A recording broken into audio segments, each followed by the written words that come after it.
was super pretty, and so I bought it and I turned it into a hair clip. I really like 1940s aesthetic, and they often wore flowers in their hair, so I made some. This is a hair stick that I've worn before.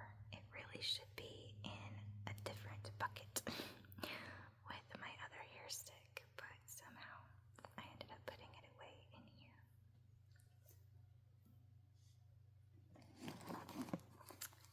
It's just a basic little brown belt. I tend to get these at thrift stores. They're generally about $1,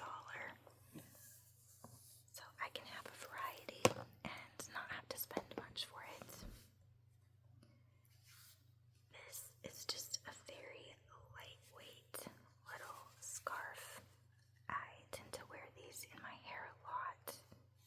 I haven't opened this one yet because I haven't worn it yet, but I have a white one and a black one that I've worn quite a bit. This is another one of the little hair flower clips that I made. I made a lot of them. I made a ton of them for a baby shower once to hand out as like things for everyone to wear when they arrived. It was kind of like floral themed.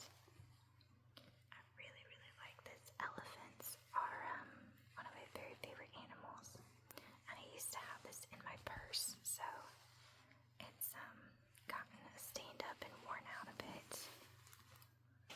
But until I decide to use it for something else again, I've just kept it in here because I just really like it. This is a little vintage handkerchief that I think is just adorable. I love flowers. It's so soft. It's very, very thin. See that design there? This is empty. It's a little travel jewelry container. Not that I travel very often.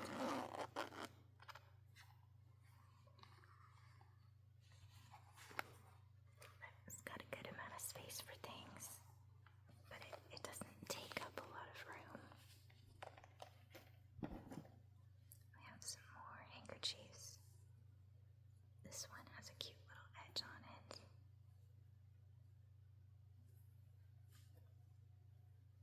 And these ones are exactly like that one. This is another vintage handkerchief. It's very, very soft. Very soft.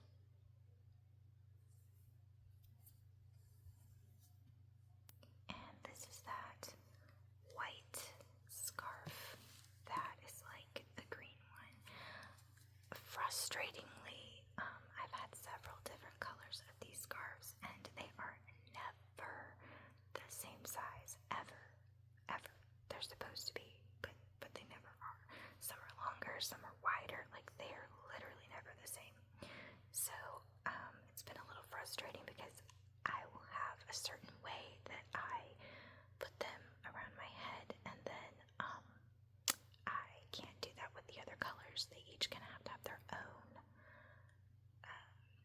way of putting them in, and it's just kind of frustrating because I usually have realized that when I am in a hurry to get ready to leave for church, and I have to quickly second guess everything. So yeah, that's frustrating. This one's pretty voluminous, and it's lightweight, so even when I've put it around my head, it's still not, it really doesn't overheat me. And then I have this super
appreciative when we get her things, but I don't want my children to feel like they have to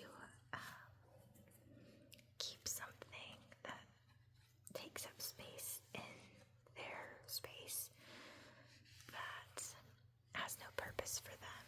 It's not sentimental. It's not going to be used just because someone got it for them. And that's just something that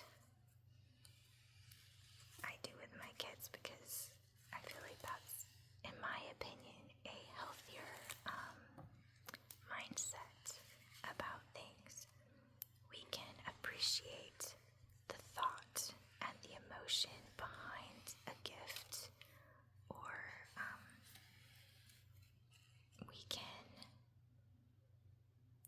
love that someone thought of us, but that does not mean that we have to turn that gift into a personal burden, if that makes sense. It's just very unnecessary, in my opinion.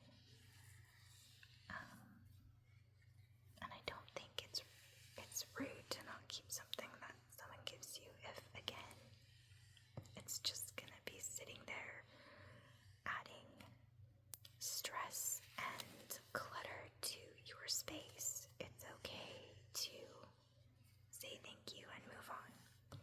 Obviously, if it's like a family heirloom or something, I think it's best, to have a conversation and not just get rid of something.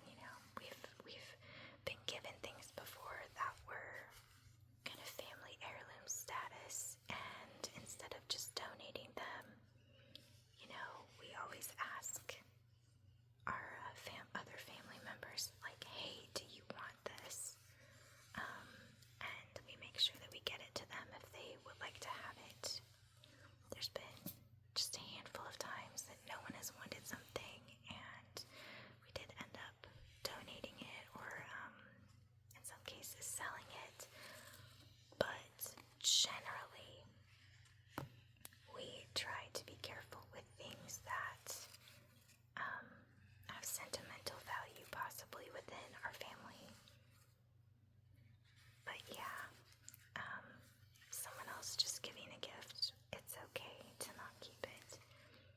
And they don't, if they're sitting there opening it, they're not going to be like, oh, this is so thoughtful, I'm not going to keep it. They don't do that. They show appreciation,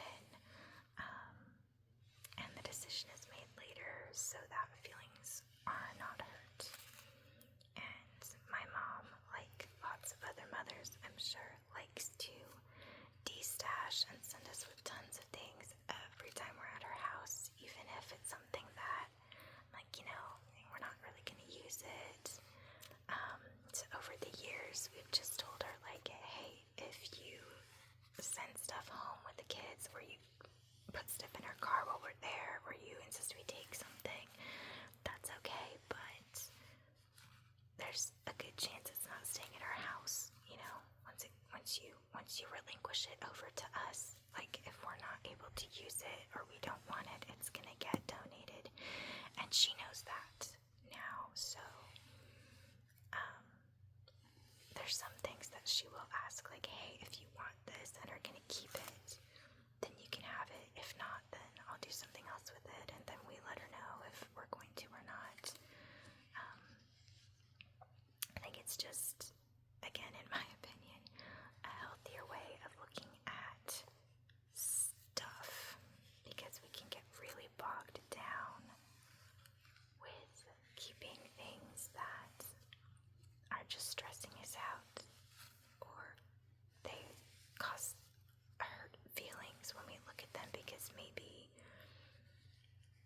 they're connected to an unhappy memory, and we keep it out of some kind of obligation, sometimes because we want to look at it and beat ourselves up and feel guilty, as if that makes us better somehow.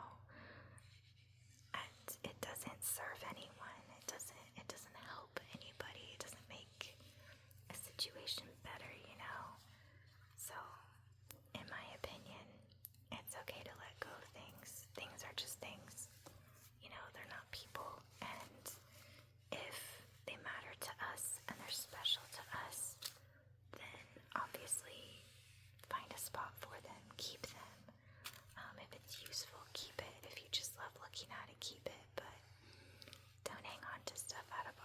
appreciation to someone that gave it to you because you feel like